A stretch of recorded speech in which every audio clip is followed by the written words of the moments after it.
House of the Dragon Season 2, Episode 5, Regent. Now, this is an episode of House of the Dragon where there's a lot of filler. There's a lot of build-up for certain characters, which I do enjoy. This is not the most action-packed episode. And if we're doing a ranking, I would say this would be like the bottom of my least favorite out of the 5 episodes we've been given.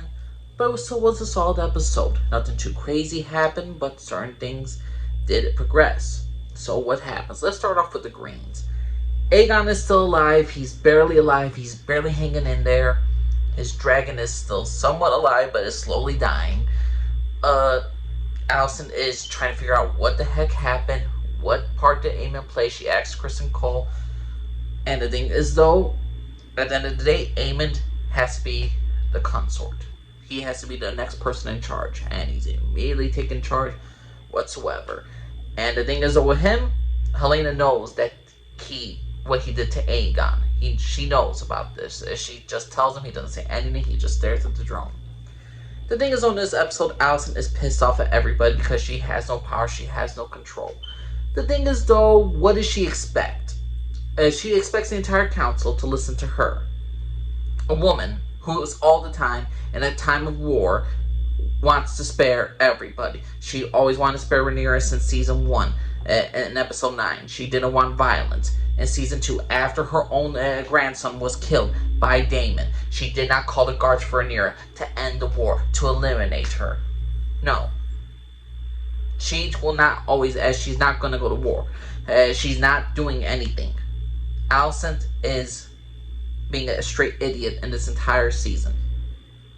She expects the men of the realm to support her after all their victories came from Criston Cole and Aemond. They have won 4 victories, slayed 2 dragons. Team Green is winning the war easily. But yet Alicent wants to be in charge because of some odd reason, because she has experience during peacetime. Yeah, that's lovely. You have experience. Help ruling. Maybe you could give advice. Help Aemond as you were trying to do Aegon. But trying to take over the entire council, what are you going to do?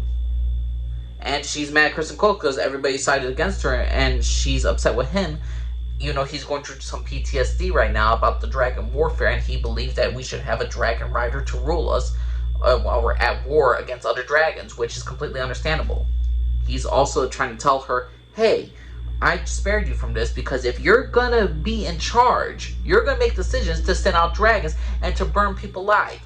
You're going to have that on your soul, on your conscience. Aemond has no problem with that. Criston has no problem with that. And she says, I don't want to be spared. And I did not give you leave to call me Alicent. She's pissed off. No one's listening to her. She's on a power trip right now. I loved Alicent in season 1. Season 2, they're butchering her character, in my opinion. Even a bit more. Like, she still is trying to go for the peaceful route. She's still trying to go for the nice route. Absolutely freaking not. I'm not liking what they're doing with Alicent in season 2. But that's what's happening overall in season 2 with House of the Dragon with the Greens. And the thing is, though, and for the Blacks right now, what's going on with the Blacks is the fact of the matter is this. We're getting more development for a lot of these characters. Rhaenyra still doesn't have a game plan. She has now made Corlys the new hand of the Queen. And he's upset. He's grieving over his wife at the Driftmark. And ain't until Baela reels him in about what he has to do, what he has to be, and all that stuff. He wants to even give her the throne of Driftmark to her. But she says, I am a blood of the dragon, not of the sea. So she rejected it. Again, Corlys handed the Queen, golf clap. Yay. What else, Rhaenyra, you gotta do? And the thing is, though, since nothing is happening after the death of Meleys, well, guess what's happening with her? She can't build up an army. She lost the Crown Lands. Cole's still taking over whatever. They have no literal army. Rhaena in freaking the Eyrie, where the Vale's at, she's trying to secure 10 to 15,000 soldiers for Rhaenyra. The problem is, though, the Vale only agreed to it unless he could get a dragon to defend them. The thing is, though, Rhaena has 2 baby dragons that are no bigger than hounds. Yes, they will grow, but they will grow in time. So again, Rhaenyra's deal like, hey, I offered to Vale a dragon. Or the Jace offered a deal. Yeah, you'll get a dragon to defend you, sure. Now, you didn't say the specific the size. I mean, if they're a little bit small, it's okay. They can defend you against Vhagar against Sunfire against Daeron's dragon. No, they can't. So Rhaenyra's failing. Rhaena is dealing with the fallout of this entire issue right now because of what Jace promised. And Jace had now gone to the phrase, and now he's declared they will get Harrenhal. He's got secured the phrase to... He didn't do it with his mother's permission, mind you. Rhaenyra's not making any decisions. Jace went by himself to take action, to do something, so he could secure the Starks to come down from the north so they could pass. Jace, you did a good job. He's the one who did something, and I'm glad we did more character development with him, and he's developing more as a character. Great job for Jace, Baela, and Rhaena to actually get more character development. The thing is, though, they're all in a bad situation right now. Baela's trying to keep Corlys up and running. Jace is trying to do something to get some army going because it's taking freaking forever. Rhaena can't get the Eyrie just yet to get any soldiers, and there's a cluster with Daemon. Daemon, who is in the Vale right now, declaring himself king in some cases. Bend your ears to me. He can't even threaten people with his old school way of bullying people with Death of Fire and Dragon. They rather die. And then the Brackens or the Blackwood, whatever one it is that's on Daemon's side, they went overboard. They decided to wear the black and red flag of freaking the blacks and all this stuff. And then they killed some children. They killed some women. And they did more barbaric stuff, and now the Riverlands don't even want to support Daemon. And since they don't support Daemon, they, in a sense, don't support Rhaenyra.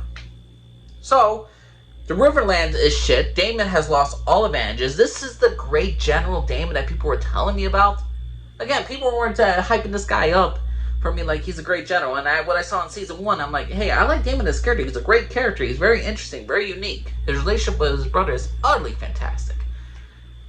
But the thing is, though, with Daemon, what's happening with his character? Oh, wait, this is the guy who in Season 1 had 3-year war, and he couldn't even win. He only won it in the show. He didn't win it in the books. And it took 3 years and a kamikaze run in order to win it. I'm sorry. Daemon is a great general? BS. Daemon can't even secure an army. Rhaenyra has no army. Without Corlys blocking the sea and all that stuff, there is nothing. She's got the White Worm character who is gonna put Rhaenyra spies into King's Landing to cause conflict more with the Greens with the shortage of food supplies. That's it. Right now, for PR, the Blacks are terrible right now.